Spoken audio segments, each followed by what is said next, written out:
ማህደረ ዜና እስራኤል ከ1973 ወዲህ ዘመኑ በሙሉ እንደ ግሪጎሪያኑ አቆጣጠር ነው ለመጀመሪያ ጊዜ ተደፍራለች፣ ተወራለችም። ጥቅምት 7 2023 ጋዛም ከሰው መኖሪያነት ወደ ሕዝብ ማለቂያነት፣ ወደ አስከሬን መቀበሪያ ፍርስራሽ መከመሪያነት ተቀይራለች። ሐማስ ተዳክሟል። እስራኤል በፖለቲካ ዲፕሎማሲው ከአብዛኛው ዓለም ጋር ተላትማለች። ነገ 2 ዓመታቸው። የመጨረሻው ውጤት አሁን እንዳየነው ድርድር ነው። የ2 ዓመቱ ጥፋት፣ ውድመት፣ የመጨረሻው ድርድር እንዴትነት የአፍታ ዝግጅታችን ትኩረት ነው። አብራችሁን ቆዩ።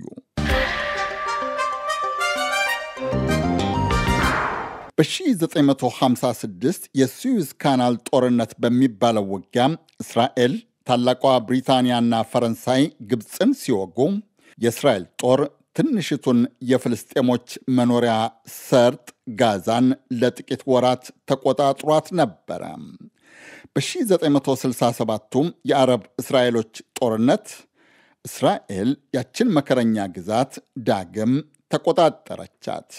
በ1956ቱ ጦርነት የእስራኤልን 202ኛ ተወርዋሪ ብርጌድ፣ በ1967ቱ ጦርነት ደግሞ የእስራኤልን የታንከኛ ክፍለ ጦርን አዘው ግብፅን የወጉት አሪያል ሻሮን እንደ ጠቅላይ ሚኒስትር እስራኤልን ሲመሩ እስራኤል ጋዛን ለቃ እንድትወጣ አዘዙ። ነሐሴ ነበረ 2005። ምክንያታቸው ያኔዋ የዶይቼ ቬለ ጋዜጠኛ እንደዘገበችው ጋዛ ለእስራኤል ስልታዊ ጠቀሜታ የላትም የሚል ነበረ። የእስራኤል ሕዝብ ሆይ እስራኤል ጋዛን ለዘላለም መቆጣጠር አለባት የሚል ተስፋ ከነበራቸው አንዱ ነበርኩ። ነገር ግን አሁን እንደተረዳሁት ከስልት አኳያ አይቻልም። ቀስ በቀስ ግን የጋዛን የአየር፣ የምድር፣ የባህር መገናኛዎችን በሙሉ ዘጋች። ከጋዛ ሰርጥ ጋር የሚያዋስናትን ድንበርም በግንብ አጠረች።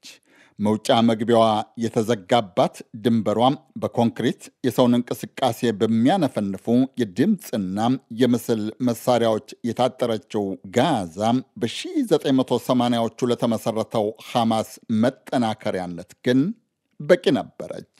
41 ሀገራት በአሸባሪነት የወነጀሉት በእስራኤልና በዩናይትድ ስቴትስ የስለላና የጦር መሪዎች በጥብቅ የሚታደነው ዋሻ ለዋሻ የሚፈናጠረው ሐማስ የዛሬ 2 ዓመት ደቡባዊ እስራኤልን ማጥቃት የቻለበት ምስጢር በእርግጥ ለብዙዎች አጠያያቂ፣ አስደናቂ፣ አደናጋሪም እንደሆነ ነው። ግን ሆነ። የአረብ በተለይም የግብፅና የሶሪያ ጦር ኃይላት የእስራኤል ጠላታቸውን ከምዕራብና ከሰሜን ምስራቅ አቃርጠው ድንገት ያጠቁት ጥቅምት 6 1973 ነበረ። እስራኤሎች የዮም ኪፑር፣ አረቦች የረመዳን የሚሉት ጦርነት ድንገት የተጫረበት 50ኛ ዓመት በተዘከረ በማግስቱ ደቡባዊ እስራኤል ጋየች። የእስራኤል ባለሥልጣናት ደጋግመው እንዳሉት 1200 ያክል ሰዎች ተገደሉ፣ 251 ታገቱ። የእስራኤል ጠንካራ አጸፋም ጋዛን ያንቀረቅባት ያዘ። ዓላማው ጠቅላይ ሚኒስትር ቤንያሚን ኔታንያሁ ያኔ እንዳሉት 3 ነው። 3 ግቦችን ቀይሻለሁ። ሐማስን ማጥፋት፣ ታጋቾችን ማስለቀቅ፣ ጋዛን ለእስራኤል እንዳታሰጋ ማረጋገጥ። ከ1948 ጀምሮ እስራኤል ያልተለያት የአውሮጳ አሜሪካኖችና የተባባሪዎቻቸው ድጋፍም ለኔታንያሁ መንግሥት ዕቅድ ገቢራዊነት ይንዠቀዠቅ ያዘ። ግብ 1 ሐማስን ማጥፋት። በ2 ዓመቱ ጦርነት የእስራኤል ጦር በሺህ የሚቆጠሩ የሐማስ ታጣቂዎችን ከኢስማኤል ሐንያህ እስከ መሐመድ ዳኢፍ ከያህያ ሲንዋር እስከ ታናሽ ወንድሙ መሐመድ ሲንዋር የነበሩ የሐማስ የፖለቲካና የጦር መሪዎችን ገላለች። የእስራኤል መንግሥት የሐማስ ይሁን የሕዝቡላህ መሪዎች የኢራን ባለሥልጣናት የሆኑ የጦር ጄኔራሎችን በገደለ ቁጥር የዋሽንግተን ጥብቅ ወዳጆቹ የመረጃ የወታደራዊና የፖለቲካ ድጋፍ ተለይቶት አያውቅም። የሐማስ መሪ መሞት የፍትህ መስፈንን ያሳያል። የእሱ እጅ የአሜሪካኖችና የእስራኤሎች፣ የፍልስጤሞችና የጀርመኖች፣ የሌሎች የብዙዎች ደም አለባቸው። ይህንን ዕድል ለሰላም ሐማስ ለማይኖርባት ጋዛ የተሻለ መጻኤ ዕድል ለማስፈን እንድንጠቀምበት ለእስራኤል ጠቅላይ ሚኒስትር ነግሬያቸዋለሁ። የኢራንንም ጉዳይ ለመነጋገር ተስፋ አደርጋለሁ። የቀድሞው የዩናይትድ ስቴትስ ፕሬዚደንት ጆ ባይደን ጥቅምት 2024 ዘንድሮ ዓመቱ። ባይደን የሐማስ መሪ መገደል ለዓለም ያመጣል ያሉት ሰላምም የእሳቸው ኃያል ስልጣንም በርግጥ የሉም። የእስራኤል መከላከያ ሚኒስቴር መግለጫ ግን በቀደም ተሰራጭቷል። በሚኒስቴሩ ዝርዝር መረጃ መሠረት የጋዛው ጦርነት እንደ ሐማስ መሪዎች ሁሉም ከጆናታን ሽታይንበርግ እስከ ቶሞር ግሪንበርግ ያሉ 6 የእስራኤል ኮሎኔሎችን፣ 11 ሌትናንት ኮሎኔሎችን፣ ከ70 በላይ ሻለቆችን ጨምሮ እስካለፈው ሳምንት ድረስ 913 የእስራኤል ወታደሮችን ሕይወት አጥፍቷል።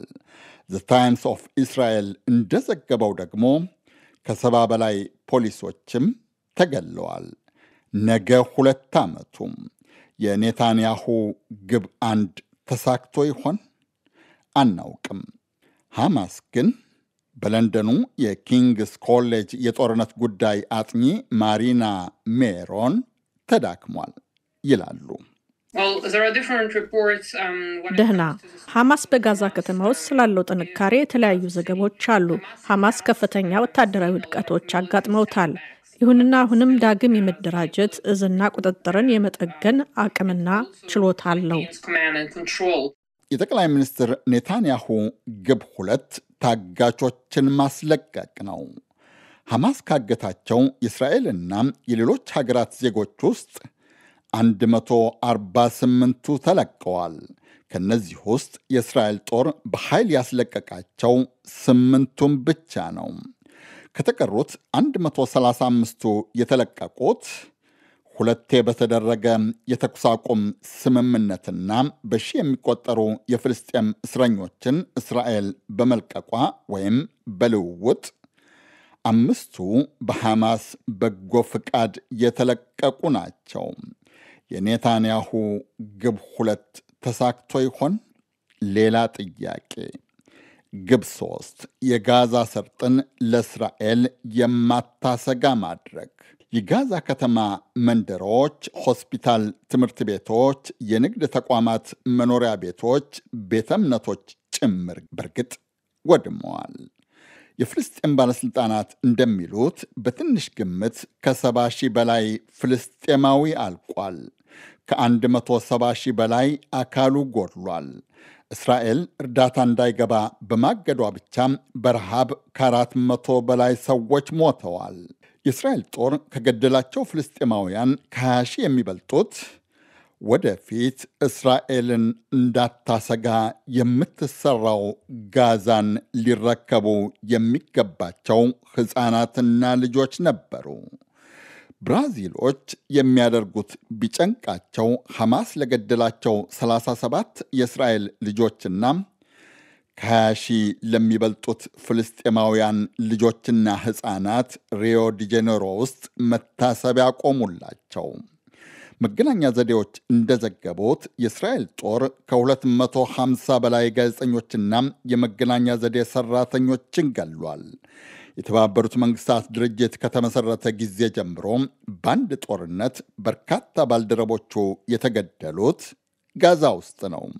ድርጅቱ እንዳስታወቀው ጋዛ ውስጥ የራሱን ሰራተኞች ጨምሮ 543 የእርዳታ ሰራተኞች ተገለዋል።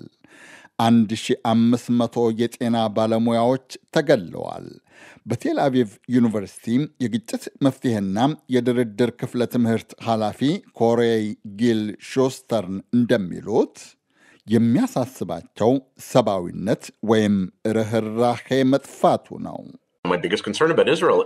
እስራኤልን በተመለከተ ትልቁ ፍርሃቴ ርህራሄን ማጣት ነው።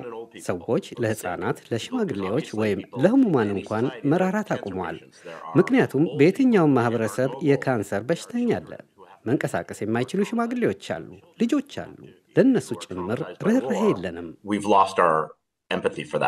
የእስራኤል ጦር እርዳታ የጫኑ የመብት ተሟጋቾችን ዓለም አቀፍ የባህር ክልል ድረስ እየሄደ ማጥቃቱ የዓለምን ሕዝብ አስተሳሰብና አቋም ለውጦታል። ሀቻምና ይሄኔ እስራኤል ስትጠቃም ከእስራኤሎች እኩል አዝኖ ሐማስን ያወገዘው የዓለም ሕዝብ ዘንድሮ የእስራኤልን እርምጃ በየአደባባዩ እያወገዘ ነው።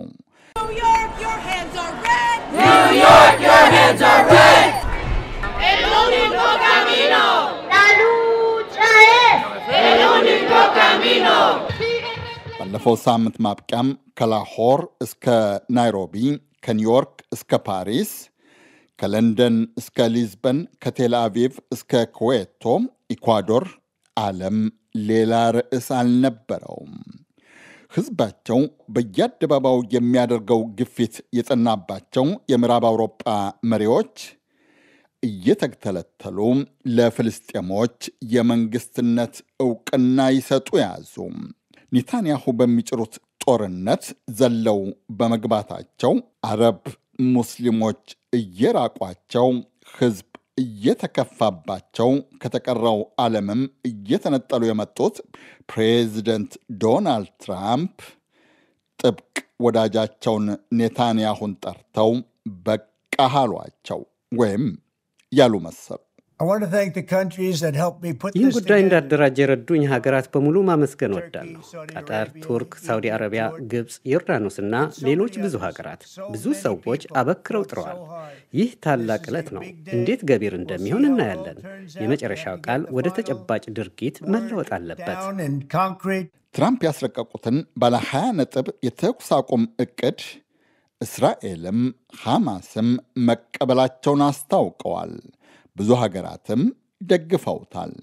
ዕቅዱ ገቢር ስለሚሆንበት ስልት ለመነጋገር የእስራኤል፣ የሐማስ፣ የአረብና የዩናይትድ ስቴትስ ተደራዳሪና አደራዳሪዎች ዛሬ ሻርም አልሼክ ግብፅ ላይ ተሰብስበዋል።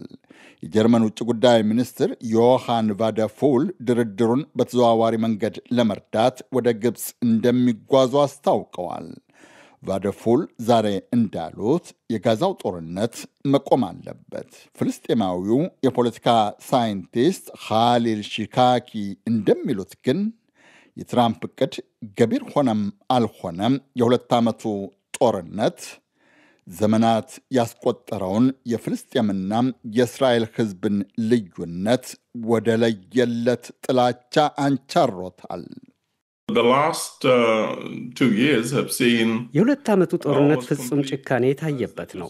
ሁለቱ ማህበረሰቦች አንዱ ሌላውን ያደርገዋል ብሎ ከሚያስበው ወይም ከሌላው ባህሪ በመነሳት የሌላውን ሰው መሆን ጭምር ከማይቀበሉበት ደረጃ ደርሰዋል።